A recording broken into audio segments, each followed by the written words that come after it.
श्री साई सतचरित्र अध्याय 45 संदेह निवारण। काका साहेब दीक्षित का संदेह और आनंद राव का स्वप्न।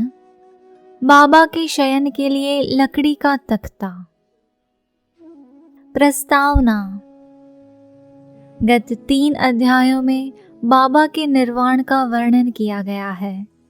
इसमें कोई संदेह नहीं कि अब बाबा का साकार स्वरूप लुप्त हो गया है, परंतु उनका निराकार स्वरूप सदैव विद्यमान रहेगा। अभी तक केवल उन्हीं घटनाओं और लीलाओं का उल्लेख किया गया है जो बाबा के जीवन काल में घटित हुई थी। उनके समाधिस्थ होने के पश्चात भी अनेक लीलाएं हो चुकी हैं और अभी भी देखने में आ रही है, जिनसे यह सिद्ध होता है कि बाबा अभी भी विद्यमान है और पहले की ही भांति अपने भक्तों को सहायता पहुंचाया करते हैं। बाबा के जीवन काल में जिन व्यक्तियों को उनका सानिध्य या सत्संग प्राप्त हुआ, यथार्थ में उनके भाग्य की सराहना कौन कर सकता है। यदि किसी को फिर भी ऐन्द्रिक और सांसारिक सुखों से वैराग्य प्राप्त नहीं हो सका, तो इसे दुर्भाग्य के अतिरिक्त और क्या कहा जा सकता है। जो उस समय आचरण में लाया जाना चाहिए था और अभी भी लाया जाना चाहिए, वह है अनन्य भाव से बाबा के पूजन और सेवा की ओर लगाना चाहिए। कृत्रिम पूजन से क्या लाभ? यदि पूजन या ध्यानादि करने की ही अभिलाषा है, तो वह शुद्ध मन और अंतःकरण से होनी चाहिए। जिस प्रकार पतिव्रता स्त्री का विशुद्ध प्रेम अपने पति पर होता है, इस प्रेम की उपमा कभी कभी लोग शिष्य और गुरु के प्रेम से भी दिया करते हैं, परंतु फिर भी शिष्य और गुरु प्रेम के समक्ष पतिव्रता का प्रेम फिक्का है और उसकी कोई समानता नहीं की जा सकती। माता, पिता, भाई या अन्य संबंधी जीवन का ध्येय यानी कि आत्म साक्षात्कार प्राप्त करने में कोई सहायता नहीं पहुंचा सकते। इसके लिए हमें स्वयं अपना मार्ग अन्वेषण कर आत्मानुभूति के पथ पर अग्रसर होना पड़ता है। नित्य और अनित्य में विवेक, इहलौकिक तथा पारलौकिक सुखों का त्याग, इंद्रिय निग्रह और केवल मोक्ष की धारणा रखते हुए अग्रसर होना पड़ता है। दूसरों पर निर्भर रहने के बदले हमें आत्मविश्वास बढ़ाना उचित है। जब हम इस प्रकार विवेक बुद्धि से कार्य करने का अभ्यास करेंगे, तो हमें अनुभव होगा कि यह संसार नाशवान और मिथ्या है। इस प्रकार की धारणा से सांसारिक पदार्थों में हमारी आसक्ति उत्तरोत्तर घटती जाएगी और अंत में हमें उनसे वैराग्य उत्पन्न हो जाएगा। तब कहीं आगे चलकर यह रहस्य प्रकट होगा कि ब्रह्म हमारे गुरु के अतिरिक्त दूसरा कोई नहीं, वरन यथार्थ में वे ही सद्वस्तु यानी कि परमात्मा है। और यह रहस्योद्घाटन होता है कि यह दृश्यमान जगत उनका ही प्रतिबिंब है। अतः इस प्रकार हम सभी प्राणियों में उनके ही रूप का दर्शन कर उनका पूजन करना प्रारंभ कर देते हैं, और यही समत्व भाव दृश्यमान जगत से विरक्ति प्राप्त कराने वाला मूल मंत्र है। इस प्रकार जब हम ब्रह्म या गुरु की अनन्य भाव से भक्ति करेंगे, तो हमें उनसे अभिन्नता की प्राप्ति होगी और आत्मानुभूति की प्राप्ति सहज हो जाएगी। संक्षेप में यह कि सदैव गुरु का कीर्तन और उनका ध्यान करना ही हमें सर्वभूतों में भगवत दर्शन करने की योग्यता प्रदान करता है और इसी से परमानंद की प्राप्ति होती है। निम्नलिखित कथा इस तथ्य का प्रमाण है। काका साहेब का संदेह तथा आनंद राव का स्वप्न। यह तो सर्वविदित ही है कि बाबा ने काका साहेब दीक्षित को श्री एकनाथ महाराज के 2 ग्रंथ, एक श्रीमद् भागवत और दूसरा भावार्थ रामायण का नित्य पठन करने की आज्ञा दी थी। काका साहेब इन ग्रंथों का नियम पूर्वक पठन बाबा के समय से करते आए हैं और बाबा के समाधिस्थ होने के उपरांत अभी भी वे उसी प्रकार अध्ययन कर रहे हैं। एक समय चौपाटी बंबई में काका साहेब प्रातःकाल एकनाथी भागवत का पाठ कर रहे थे। माधवराव देशपांडे यानी कि श्यामा और काका महाजनी भी उस समय वहां उपस्थित थे तथा ये दोनों ध्यानपूर्वक पाठ श्रवण कर रहे थे। उस समय 11वें स्कंद के द्वितीय अध्याय का वाचन चल रहा था, जिसमें नवनाथ अर्थात ऋषभ वंश के सिद्ध यानी कवि, हरि, अंतरिक्ष, प्रबुद्ध, पिप्पलायन, आविर्होत्र, द्रुमिल, चमस और करभाजन का वर्णन है, जिन्होंने भागवत धर्म की महिमा राजा जनक को समझाई थी। राजा जनक ने इन नवनाथों से बहुत महत्वपूर्ण प्रश्न पूछे और इन सभी ने उनकी शंकाओं का बड़ा संतोषजनक समाधान किया था। अर्थात कवि ने भागवत धर्म, हरि ने भक्ति की विशेषताएं, अंतरिक्ष ने माया क्या है, प्रबुद्ध ने माया से मुक्त होने की विधि, पिप्पलायन ने परब्रह्म के स्वरूप, आविर्होत्र ने कर्म के स्वरूप, द्रुमिल ने परमात्मा के अवतार और उसके कार्य, चमस ने नास्तिक की मृत्यु के पश्चात की गति एवं करभाजन ने कलिकाल में भक्ति की पद्धतियों का यथाविधि वर्णन किया। इन सब का अर्थ यही था कि कलयुग में मोक्ष प्राप्त करने का एकमात्र साधन केवल हरि कीर्तन या गुरु चरणों का चिंतन ही है। पठन समाप्त होने पर काका साहेब बहुत निराशापूर्ण स्वर में माधवराव और अन्य लोगों से कहने लगे कि नवनाथों की भक्ति पद्धति का क्या कहना है, परंतु उसे आचरण में लाना कितना दुष्कर है। नाथ तो सिद्ध थे, परंतु हमारे समान मूर्खों में इस प्रकार की भक्ति का उत्पन्न होना क्या कभी संभव हो सकता है? अनेक जन्म धारण करने पर भी वैसी भक्ति की प्राप्ति नहीं हो सकती, तो फिर हमें मोक्ष कैसे प्राप्त हो सकेगा? ऐसा प्रतीत होता है कि हमारे लिए तो कोई आशा ही नहीं है। माधवराव को यह निराशावादी धारणा अच्छी न लगी। वे कहने लगे कि हमारा अहोभाग्य है, जिसके फल स्वरूप ही हमें साईं सदृश अमूल्य हीरा हाथ लग गया है। तब फिर इस प्रकार निराशा का राग अलापना उचित नहीं है। यदि तुम्हें बाबा पर अटल विश्वास है, तो फिर इस प्रकार चिंतित होने की आवश्यकता ही क्या है? माना कि नवनाथों की भक्ति अपेक्षाकृत अधिक दृढ़ और प्रबल होगी, परंतु क्या हम लोग भी प्रेम और स्नेहपूर्वक भक्ति नहीं कर रहे हैं? क्या बाबा ने अधिकारपूर्ण वाणी में नहीं कहा है कि श्री हरि या गुरु के नाम जाप से मोक्ष की प्राप्ति होती है? तब फिर भय और चिंता का स्थान ही कहाँ रह जाता है? परंतु फिर भी माधवराव के वचनों से काका साहेब का समाधान न हुआ। वे फिर भी दिन भर व्यग्र और चिंतित ही बने रहे। यह विचार उनके मस्तिष्क में बार बार चक्कर काट रहा था कि किस विधि से नवनाथों के समान भक्ति की प्राप्ति संभव हो सकेगी। एक महाशय जिनका नाम आनंदराव पाखाड़े था, माधवराव को ढूंढते ढूंढते वहां आ पहुंचे।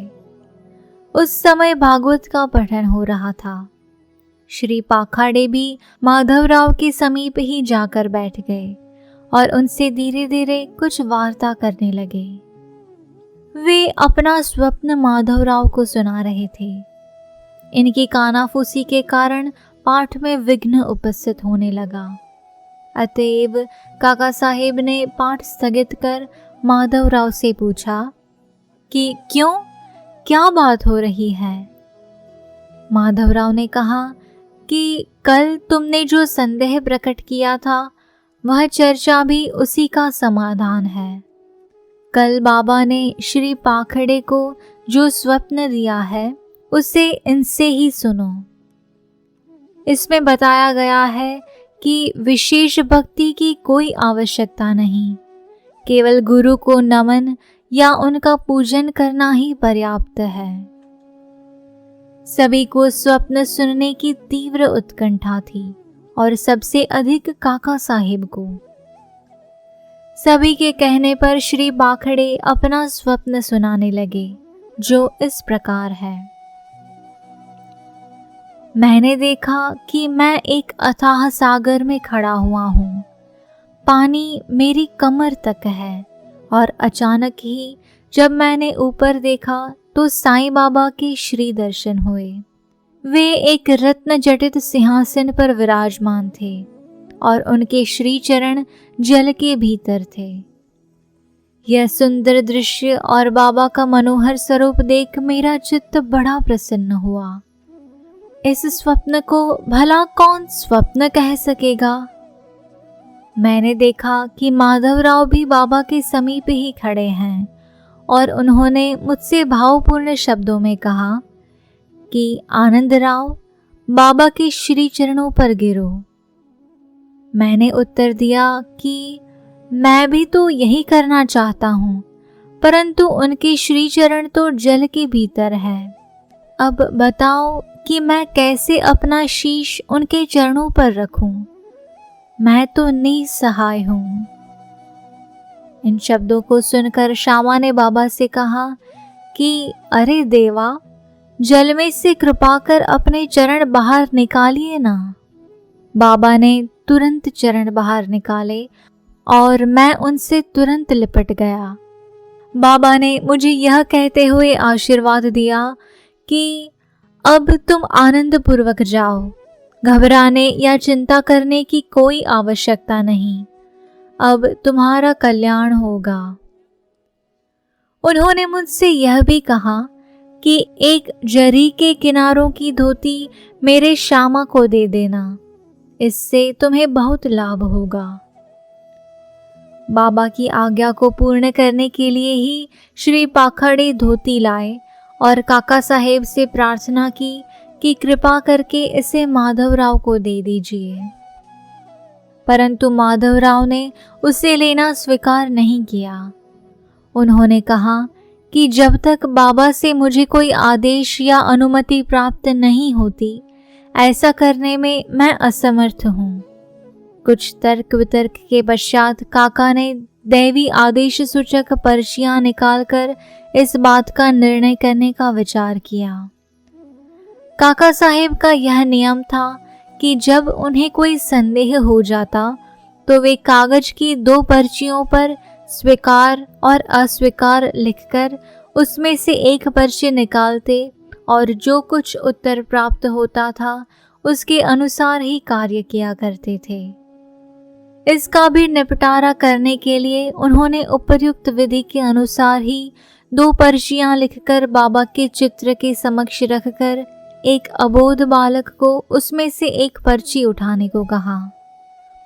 बालक द्वारा उठाई गई पर्ची जब खोलकर देखी गई तो वह स्वीकार सूचक पर्ची ही निकली और तब माधवराव को धोती स्वीकार करनी पड़ी।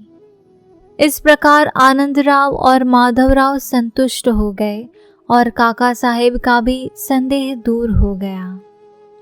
इससे हमें यह शिक्षा मिलती है कि हमें अन्य संतों के वचनों का उचित आदर करना चाहिए, परंतु साथ ही साथ यह भी परम आवश्यक है कि हमें अपनी माँ अर्थात गुरु पर पूर्ण विश्वास रख उनके आदेशों का अक्षरशः पालन करना चाहिए, क्योंकि अन्य लोगों की अपेक्षा हमारे कल्याण की उन्हें अधिक चिंता है।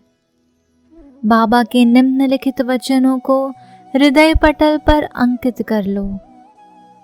इस विश्व में असंख्य संत हैं, परंतु अपना पिता यानी कि गुरु ही सच्चा पिता यानी कि सच्चा गुरु है। दूसरे चाहे कितने ही मधुर वचन क्यों ना कहते हों, परंतु अपना गुरु उपदेश कभी नहीं भूलना चाहिए। संक्षेप में सार यही है कि शुद्ध हृदय से अपने गुरु से प्रेम कर उनकी शरण जाओ और उन्हें श्रद्धापूर्वक साष्टांग नमस्कार करो। तभी तुम देखोगे कि तुम्हारे सम्मुख भवसागर का अस्तित्व वैसा ही है जैसा सूर्य के समक्ष अंधेरे का। बाबा के शयन के लिए लकड़ी का तख्ता। बाबा अपने जीवन के पूर्वार्ध में एक लकड़ी के तख्ते पर शयन किया करते थे। वह तख्ता 4 हाथ लंबा और 1 बित्ता चौड़ा था, जिसके चारों कोनों पर 4 मिट्टी के जलते दीपक रखे जाया करते थे। बाद में बाबा ने उसके टुकड़े टुकड़े कर डाले थे, जिसका वर्णन गत अध्याय 10 में हो चुका है।